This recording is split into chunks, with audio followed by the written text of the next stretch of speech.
한 권씩 소개를 좀 해보는 시간을 좀 가져볼게요. 네? 전 그림을 하는 사람이잖아요.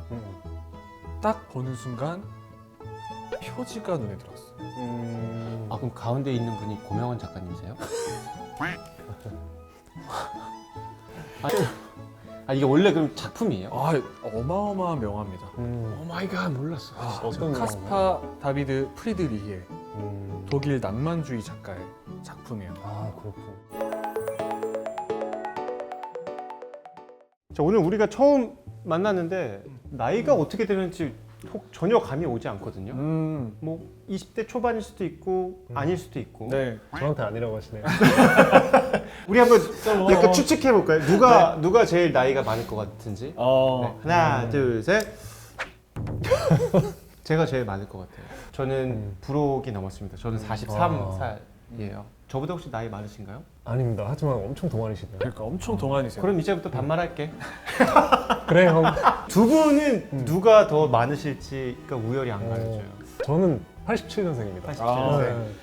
제가 89년생입니다. 아, 네. 많으시구나. 네네. 사실 그런 거는 중요하지 않죠. 그렇죠. 얼마나 건강하느냐.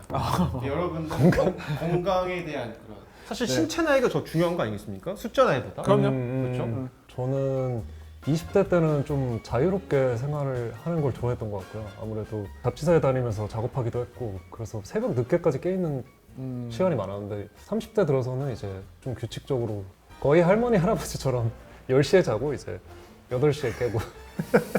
아 사실 제가 이거를 여쭤본 이유가 있었는데 네. 약간 전곡을 좀 짚으신 것 같기도 하고 네. 앞에서 6권의 책을 소개했었었는데 그 중에 우리가 하나의 책을 선정해서 소개시켜드리는 시간이잖아요. 네. 제가 어떤 책을 선정했는지에 대한 약간 그런 밑밥이랄까? 그걸 깔아놓은 거였는데 저는 왠지 나이 얘기 이렇게 하신 거 보니까 네. 건강 관리약에서 좀 노인에 대한 얘기. 근데 진짜 옆에 이렇게 책이 있는데도 연기를 너무 잘하신다. 역시 젊은 사람들이 센스가 확실하네요. 제가 이제 와서 바뀌지만 영화 영상 전공자입니다. 영화 전공자입니다.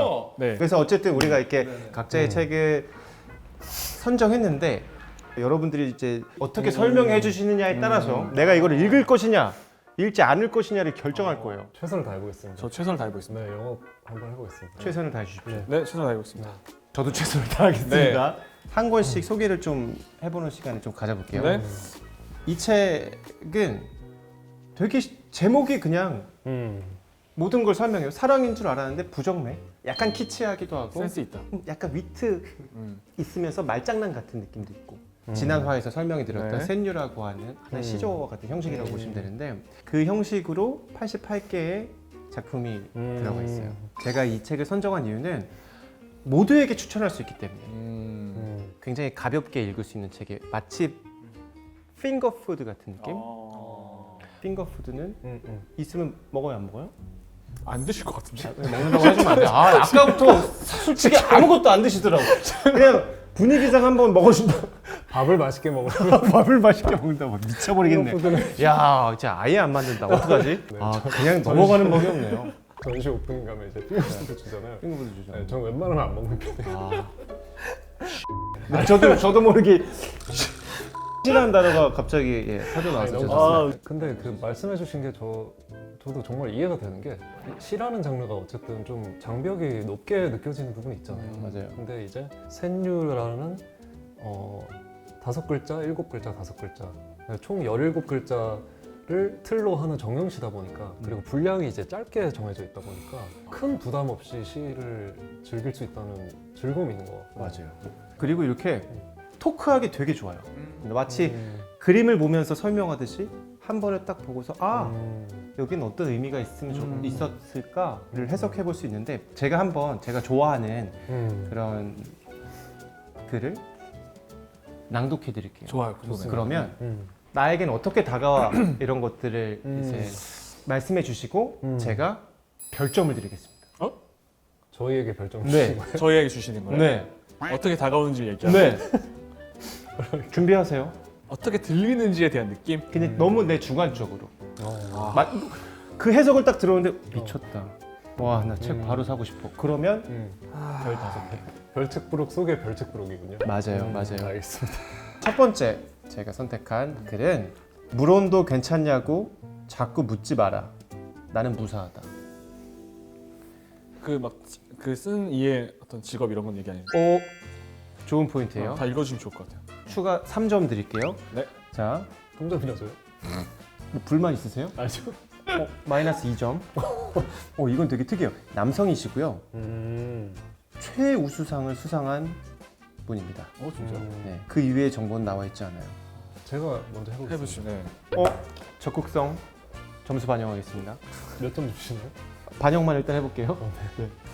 되게 함축적이지만 사랑의 본질에 대해서 이야기하고 있는 시편 같다는 생각이 들어요. 그러니까 사랑이라는 것이 여러 면면이 있잖아요.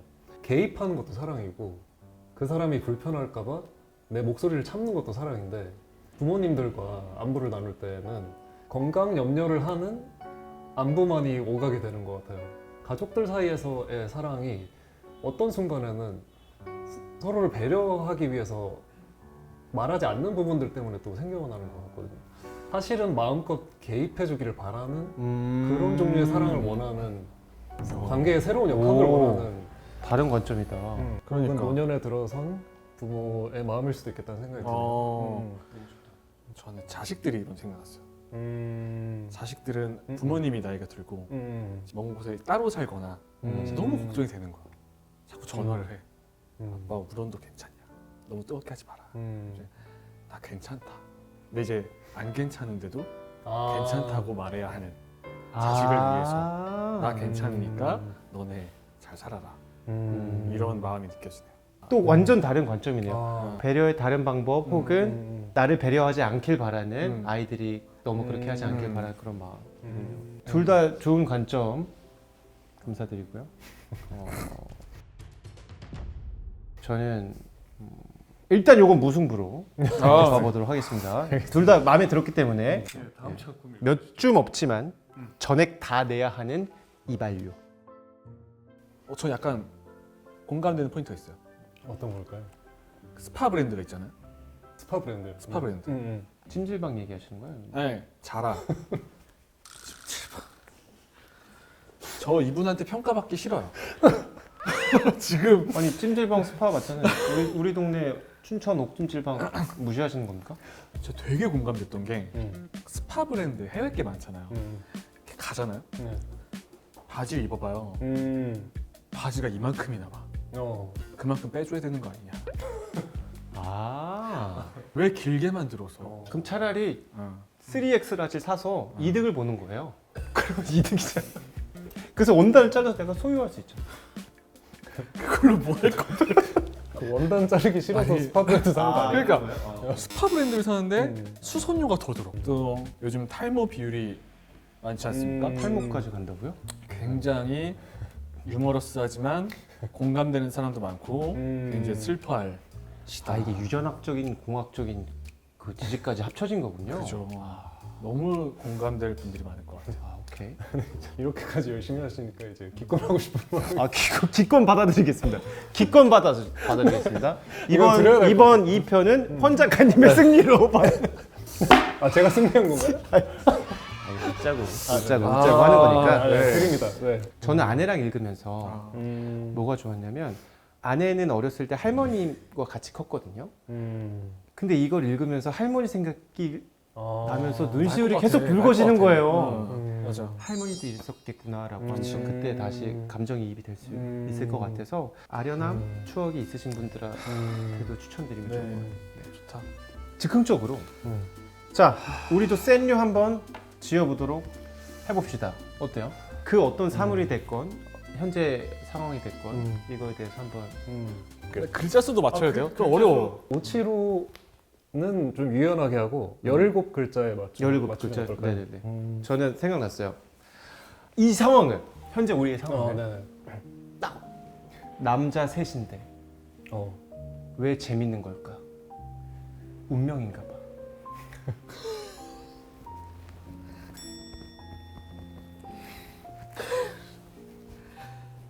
좋습니다. 저는 이걸 하는 순간 난리가 날 줄 알았어요. 너무 좋아! 난리가 날 줄 알았는데 역시 나만의 생각이었다. 글로써 공감을 갖는다는 거 정말 어려운. 그럼요. 네. 네. 저 약간 글자 수 오버되는 건 봐주시면 안 돼요. 괜찮아요, 괜찮아요. 네. 지금 제가 지었으니까. 오케이, 오케이. 저는 네. 그림에 대한 네. 걸 떠올려봤어요. 네. 지나고 음. 알았다. 그렸던 것들은 음. 그리운 것들. 지나간 것은 지나간 그렸던 것들이 대로. 잊어서 보니까 다 그리운 것들이었던 거야. 아, 좋네요. 헌 작가님은 또 시인이시죠? 묻고 들었더니 네 이야기만큼 지구가 넓어졌어. 실패인가요? 약간 부동산에 관한 얘기가. 감동 파괴범이네. 아니 공감도 주고받는 거지. 내 거에 아무도 공감을 해주고 어떻게 내가 공감? 저는 그렇게 못합니다. 와 여기 쉽지 않다.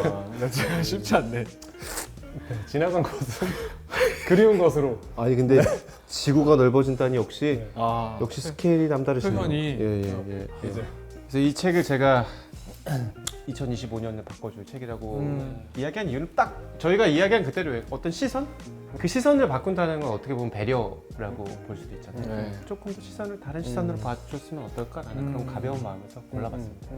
근데 되게 좋았어요. 아, 좋았어요. 이 책을 읽고 또 저의 큐레이션에 별점을 매겨보시면 공감하는 데는 실패했지만 진짜 좋았어요. 네. 평소 시인들도 모여서 자기가 쓴 시를 이렇게 낭독하거나 그러진 않거든요. 헌 작가님은 다 좋다고 하는 것 같은 느낌이 들어요. 계속 좋았어요. 좋은 것 같아요. 약간 그쵸? 진짜 좋은 건가요? 네. 아니, 이번에 진짜 좋았어. 네네네. 감사합니다. 너무 좋았습니다. 자 그러면 저는 여기까지 하고 다음 책으로 넘어가 볼까요? 네, 다음 책은 제가 한번 소개해 보도록 하겠습니다. 좋습니다. 고명환 작가의 나는 아. 어떻게 삶의 해답을 찾는가 아하. 라는 책입니다. 앞서 짧게 소개했지만 전 이 책이 굉장히 좋았던 게 새해와 딱 맞다. 우리 모두는 새해가 되면 새로운 계획을 삼습니다. 하지만 또 금방 실패하기도 하고 다시 또 계획을 세워보지만 더 많은 책을 읽지만 와닿지 않는 내용이 되게 많아요. 근데 이 책은 고명환 작가가 20년간의 독서를 통해서 실제로 본인이 이룬 것들과 경험을 이야기하면서 바로 적용할 수 있게 책을 써놨어요. 이 책을 다 읽었을 때 궁극적으로 말하고자 하는 게 뭐냐 한 문장으로 요약하면 딱 이거예요. 끌려다니지 않는 삶을 사는 법. 그럼 어떻게 해야 되냐? 이 책이 얘기하는 건 제가 봤을 때 하나예요. 스스로에게 질문하라. 새해 목표가 돈을 많이 벌고 싶어. 왜? 본인한테 물어봐요. 왜? 왜 많이 벌고 싶어? 나는 뭐 이런 일을 하고 싶어. 왜? 자꾸 끊임없이 질문을 해야 끌려다니지 않는 삶을 살 수 있다. 그리고 제가 이 책을 선정한 이유 중에 하나. 전 그림을 하는 사람이잖아요. 딱 보는 순간 표지가 눈에 들어왔어요. 아 그럼 가운데 있는 분이 고명환 작가님이세요? 아니 실제 이게 원래 그럼 작품이에요? 아, 어마어마한 명화입니다. 오 마이 갓 몰랐어. 어떤 카스파 다비드 프리드리히의 독일 낭만주의 작가의 작품이에요. 아 그렇군. 이성보다는 감성을 중시하고 대자연의 어떤 소중함, 웅장함을 이야기하는데 상상력을 자극해요. 근데 보면은 그림 표지를 볼 필요가 있어요. 저는 이 표지를 이 그림으로 고른 이유가 분명히 있다고 생각해요. 어떻게 삶의 해답을 얻는가? 잘 보시면은 이 그림이 카스파 다비드 프리드리히의 안개 바다 위의 방랑자예요. 이 화가는 뒷모습을 많이 그려요. 보시면 한 남자가 뒷모습을 보이며 서 있어요. 어딘가 절벽 같은 곳에 서 있는데 그 앞에 풍경에 안개 바다가 자욱한 거예요. 앞에 뭐가 펼쳐져 있는지 몰라. 이 표지는 이 앞으로 이 책을 읽게 될 모든 독자의 뒷모습인 거예요. 고명한 작가가 될 수 있고 지금 삶에 대해서 어떻게 헤쳐나가야 하는가, 삶에 대해 성찰을 하고 있는 모든 독자들의 모습. 야 혹시 해설을 들으니까 좀 다르긴 하네요. 그죠? 저는 이 책 표지 보고 우리 고명환 작가님이 일러스트 괜찮네 이렇게 생각했었거든요. 그렇죠. 근데 그렇게 설명을 들으니까 해설을 들으니까 진짜 진심으로 네. 그래서 저는 개인적으로 서점에 딱 갔는데 책 표지에 명화가 있다. 다시 보게 되거든요. 그래서 명화의 표지를 고르는 사람들은 작가님들은 분명히 그 이유가 있어요. 표지는 진짜 책의 중요한 얼굴이죠. 그럼요. 책을 읽기 전부터 이제 시각원으로서 선언하는 것이 표지의 역할이니까. 네, 그래서 만약에 이 표지의 배경이 또렷했으면 음. 이렇게까지 안 써요. 안개바다잖아요. 어떻게 살지 모르겠어. 나아갈지 모르겠어. 근데 이 책은 그 해답을 줄 거예요. 저도 질문을 조금 할 건데 네, 좋습니다. 어려운 질문 아니에요. 이 고명한 작가는 이런 얘기를 해요. 다른 사람의 성공을 도와야 결국 나도 성공할 수 있다. 그래서 스스로에게 이런 질문을 던진대요. 땡땡아, 내가 남을 위해서 할 수 있는 일이 뭐가 있을까? 자, 빈칸에 여러분의 이름을 넣는다면 네. 남을 위해서 내가 무엇을 할 수 있을까? 직업적이든 다른 무엇이든. 저는 딱 떠오르는 게 있어요. 네. 그러니까 예를 들면 내가 오늘 여기서 이걸 찍는 건 일이에요. 이거는 비즈니스 관계가 될 수 있죠. 내가 찍기로 했으니까 그 시간에 와서 찍는 거야. 이건 일이에요. 근데 내가 이 시간을 위해서 시간을 더 투자하고 더 노력하고 더 인볼브가 돼가지고 기대 이상의 뭔가 퍼포먼스를 뭔가 했다? 이건 선물이 될 수 있다고 생각해요. 그 사람에 대한 배려가 될 수도 있고 뭔가를 누군가를 위한 것이 될 수도 있다고 생각해요. 약간 그 순간에 정말 집중해서 예를 들면 내가 원고를 써야 되는데 사진 작가라서 사진을 줘야 되는데 5편을 계약해서 5편을 주는 건 일이지만 혹시 몰라서 제가 20편을 준비했어요. 그리고 그 중에서도 퀄리티 있게 몇 번 더 수정. 이거는 약간 선물 같은 개념. 그리고 그 선물들이 잠깐 쌓였을 때 그건 정말 이건 일이 아니라 선물이 될 수 있지 않나? 그런 생각이 듭니다. 너무 좋아요. 저도 비슷한 맥락이에요. 네. 전 딱 이걸 읽었을 때 남을 위해서 뭘 할 수 있을까? 전 해설가잖아요. 그림을 해설하잖아요. 그럼 저는 하나예요. 전 이 일에 대한 모토가 내가 이 해설을 해서 저 사람이 오늘 하루가 정말 이 전시를 봤는데 너무 가득 채워지고 너무 영감 받고 너무 감동을 받으면 그럼 그냥 행복해지잖아요. 그럼 그 에너지가 저한테 전달된다고 생각해요. 저한테 딱 맞는 에피소드가 하나 있었어요. 뭐냐면 말씀하신 거랑 비슷한 맥락이에요. 내 본업을 정말 잘했을 때 그걸 받는 사람들 행복할 수 있잖아요. 예전에 어떤 일이 있었냐면 강연을 갔어요. 기업인들이 모인 자리였어요. 아침 7시 강연인 거예요. 7시에 미술 강연을 하래요. 밤 7시도 아니고. 근데 더 아이러니한 게 뭔지 아세요? 선택지가 2가지가 있는 거예요. 아침 7시에 미술 강연 듣거나 골프 치러 가래요.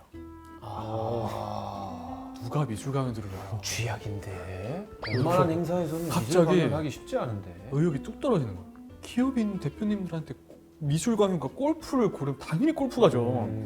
딱 갔는데 이게 웬걸? 사람이 진짜 너무 없는 거예요. 제주도까지 갔는데 너무 없는 거야. 근데 그때 생각했던 게 이 사람들한테 최선을 다한다. 영혼을 걸고 강연하겠다. 딱 끝났는데 진짜 땀 뻘뻘 심했거든요. 그 소수 중에 한 분이 너무 좋았다고, 너무 행복하다고. 근데 누구였는지 알아요? 방송 제작사 대표님이었던 거예요. 너무 행복하다고, 이걸 다른 사람들한테 들려주고 싶다고 프로를 만들어 주셨어요. 이걸 전하고 싶다. 그렇게 미술 방송을 하고 계시죠? 대박 사건. 내 본업을 정말 저 사람한테 진심을 행복하게 하면 그 행복이 전달되는 거야. 또 그게 다시 나한테 오는구나. 이걸 깨달았어요. 맞아. 그거만 하는 게 사실 그러니까. 없어요. 저는 두 분이 일터에서의 무언가를 말씀해 주셨으니까 생활 속에서 실천할 수 있는 좋아요. 무언가를 이야기하고 싶은데, 사실 비슷한 맥락이긴 해요. 가까이 지내는 가족들에게 잘하는 게 결국은 타인들을 위하고 세상을 위한 생각을 그죠. 요즘 하게 되는 것 같아요. 사실 우리와 가장 가깝지만 우리가 가장 인색한 존재들이 이제 가족들이잖아요. 가족들을 향해서 용기를 내는 게 타인들을 향해서 용기를 내는 것보다 더 어렵더라고요. 그 약간 이 책에 말하는 게 그런 것 같아. 그러니까 여기서 말하는 해답이 그런 것 같아. 일단 왜 사는가에 대한 답이 있으면 그게 이제 해답인 거지. 근데 그걸 생각하지 않으면 그거는 어느 순간에서는 공허할 수 있지 않나? 그치. 그런 의미로 이야기하신 게 아닌가. 네, 그러니까 내용 잠깐 설명해 드리려고 하는데 이런 내용도 나와요. 예술에 대한 이야기도 종종 등장하거든요. 읽어드릴게요. 네. 책과 함께 우리의 생각을 현실로 이루어지게 도와주는 것이 예술 작품이다. 베토벤의 환희의 송가를 100번 들어보라. 환희에 찬 당신의 인생이 떠오를 것이다. 환희에 찬 당신의 삶을 그냥 상상해 보라고 하면 잘 안 되지만 베토벤의 환희의 송가를 듣고 있으면 상상하지 않으려 해도 환희에 찬 내 인생이 그려진다.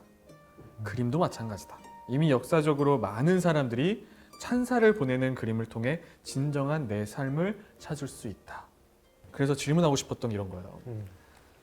여러분의 삶을 바꿔줄 혹은 방송을 보고 있는 밀리의 서재 구독자분들에게 추천해주고 싶은 예술 작품, 음악이든 그림이든 뮤지컬이든 상관없습니다.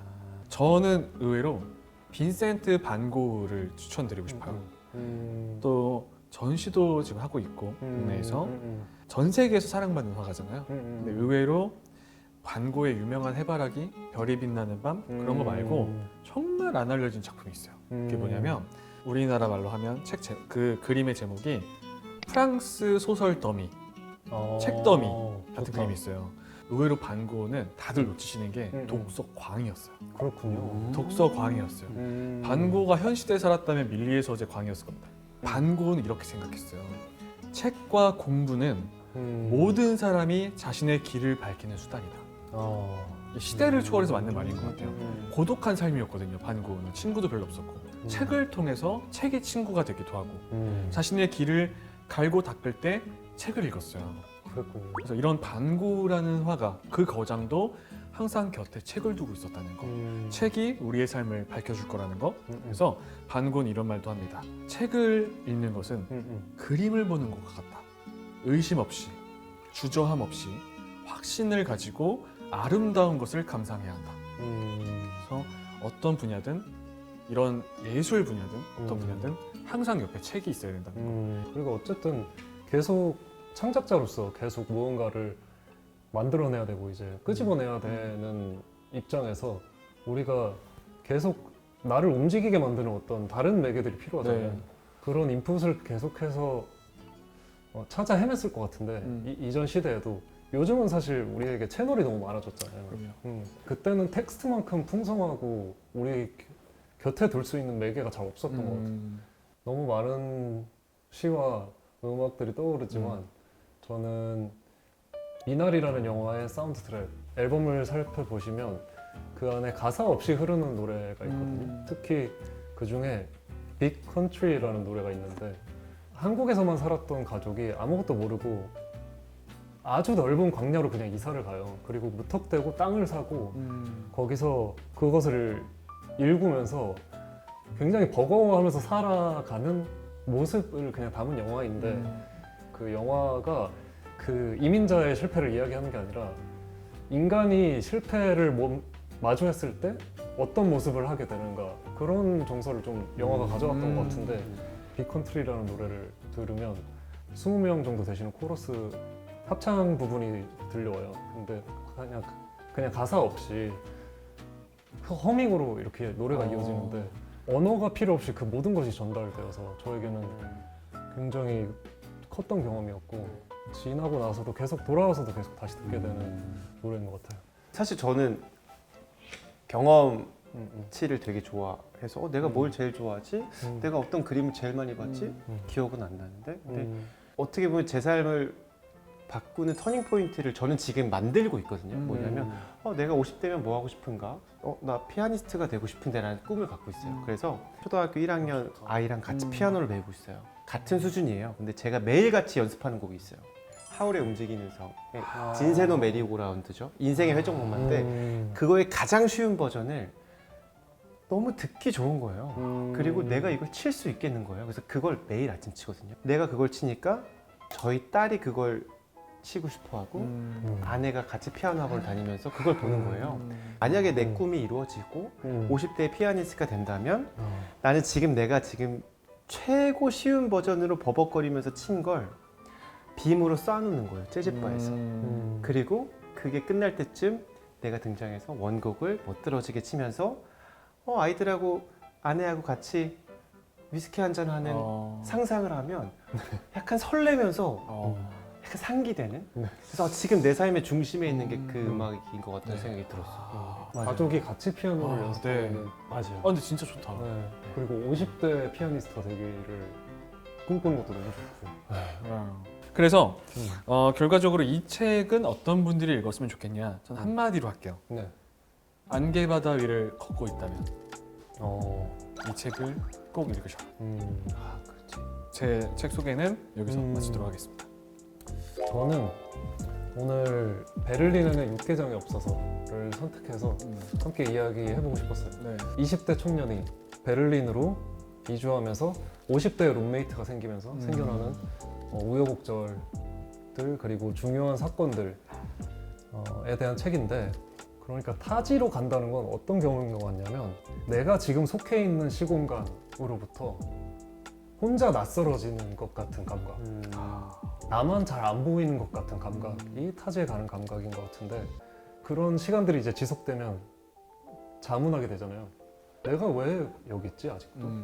무엇이 나를 이곳에 두고 있는지를 계속해서 질문하고 돌아가고 싶은 열망이 생기는 동시에 새로운 문화와 정보가 내 안에 계속 유입되기 때문에 또 내 안에 생겨나는 새로운 아이덴티티가 있거든요. 그 두 가지가 충돌하기도 하고 혼재되기도 하면서 그것들이 빚어내는 굉장히 복잡한 슬픔과 기쁨과 우리 안에 중요한 변화들, 그러니까 성장이라는 말로는 사실 다 담지 못할 그런 변화들을 잘 포착하고 있는 것 같아서 이 책을 추천을 드리고 싶고, 책의 일부를 읽어드리고 싶은데 살아가다 보면 어느 순간에는 이제 멀리 있는 사람하고 사랑을 하거나 이제 연애가 아니더라도 우정을 하게 되잖아요.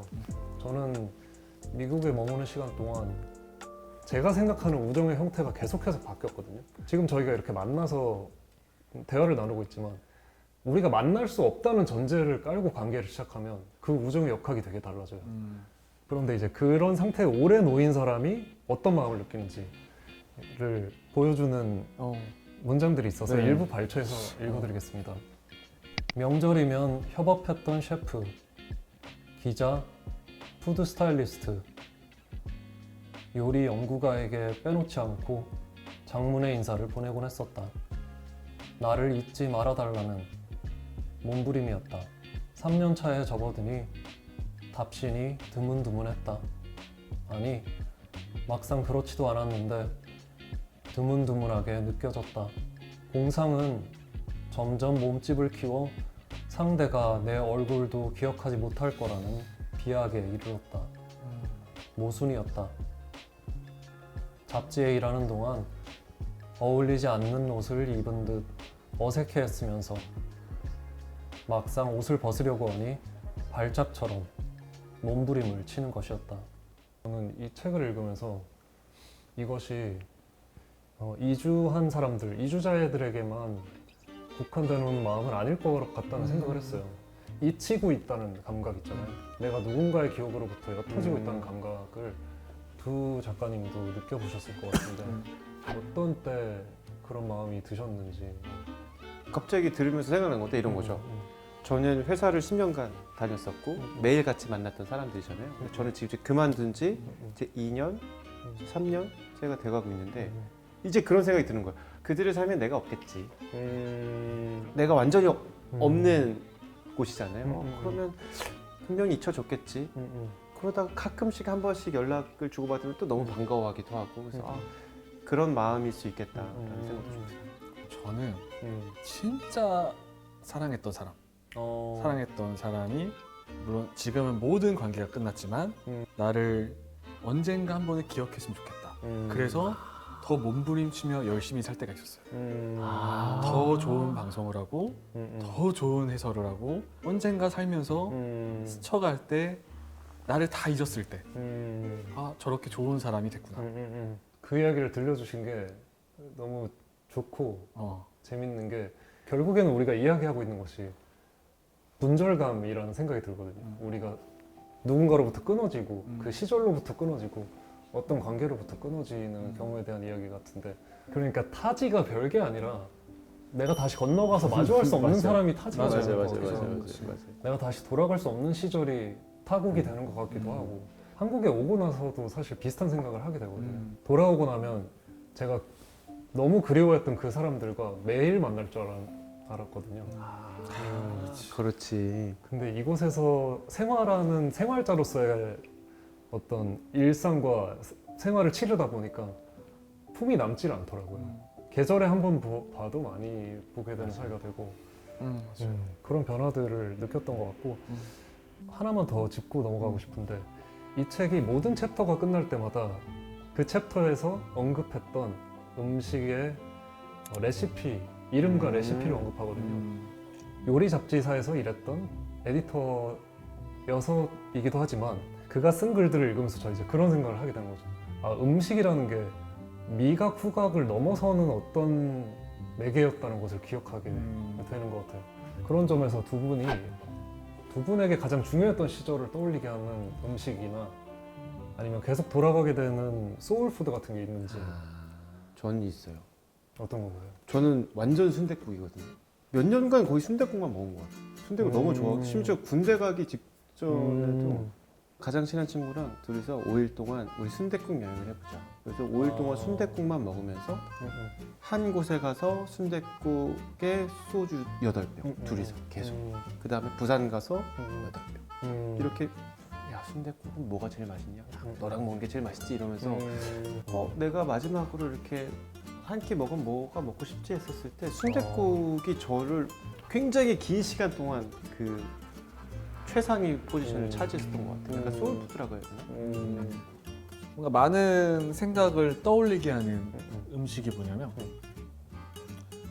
의외로 봉지라면. 봉지를 하면 와 나 갑자기 확 어, 뭔지 알겠다. 뭔지 와. 봉지라면.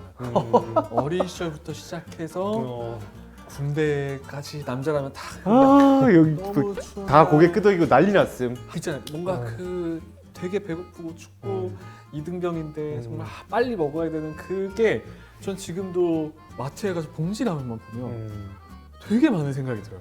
항상 나까지 향수에 빠뜨려. 그죠. 모든 게 막 다 떠올라. 저에게는 오랫동안 그리고 지금도 사실 김치찌개가 소울푸드인데 오랫동안 이제 못 먹잖아요. 그 한국 음식을. 그죠. 그러면 이제 집에서 해 먹을 수 있는 게 사실 김치찌개밖에 없거든요. 어떤 고춧가루가 들어간 그 맛을 넘어서는 어떤 목마름이 있었겠죠. 그치. 계속해서 이제 단절돼 있다는 감각이 있고 나의 언어뿐만 아니라 나의 음식으로부터도 끊어졌다는 그 이상한 감각이 있는데 그게 되게 서럽거든요. 네, 저는 이 책이 2025년 동안 저에게 어떤 식으로 위안이 되고 또 어떤 변화들을 가져다 줄 것 같냐면 쓰고 찍고 무언가를 만들어내는 일을 하다 보면 어쨌든 그것을 온전히 홀로 감당해야 되기 때문에 혼자라는 감각이 드는 날이 많아요. 다른 대륙 너머에서 비슷한 감각과 싸우고 있을 동료를 떠올릴 수 있게 될 수 있을 것 같고 우리가 누군가와 어떤 타인과 불화하면서도 그 사이에서 충분히 새로운 우정을 피워낼 수 있고 그것이 복잡하게 아름다워질 수 있다는 것을 기억하고 싶어질 것 같아요. 전성진 작가님의 우정을 지켜보면서 그런 생각이 들었습니다. 읽어보고 싶은 책입니다. 너무 기쁩니다. 강력하게 추천드리고 싶어요. 저도 2번이나 읽었고. 지금까지 저희 셋이 한 권씩 책을 골라서 여러분들에게 소개를 시켜봐 드렸는데 책을 읽고 싶은 마음이 드셨는지 모르겠습니다. 각자 내가 읽었던 책에 별점을 매기면서 그리고 한 줄 평을 남기면서 마무리해보면 어떨까요? 네. 전 별점은 제 책은 4개 드리겠습니다. 이유는요? 별 하나는 25년이 마무리될 때 돌아보며 더 드릴지 안 드릴지 생각해 볼게요. 미래형으로 드리는. 네. 하나는 25년을 마무리하며 놓도록 하겠습니다. 미래가 불안한 나에게 주는 선물. 지금 내가 해야 될 것에 대한 독자로서 한 줄 평이니까. 맞아. 일단 저는 5점을 드리고 싶어요. 왜냐하면 제가 되게 가볍게 잘 읽었던 책이고 그리고 한 줄 평을 남기자면 이런 거. 부정맥인 줄 알았는데 사랑이라고 하고 싶어요. 그러니까 가벼운 줄 알았는데 안에 깊은 내용들이 있었어서 저는 그렇게 한 줄 평을 남기고 싶네요. 별 5점 드리겠습니다. 독자로서 굉장히 개인적으로 마음이 가는 책이었고 또 작가로서 되게 훌륭한 산문 한 권을 쓰셨다. 전성진 작가님께서 그런 생각을 했고 한 줄 평은 써둔 게 있는데 잘 기억이 나지 않아서 그냥 하겠습니다. 치열하게 충돌하고 손 잡으며 뒤엉키는 우리. 아 실패네.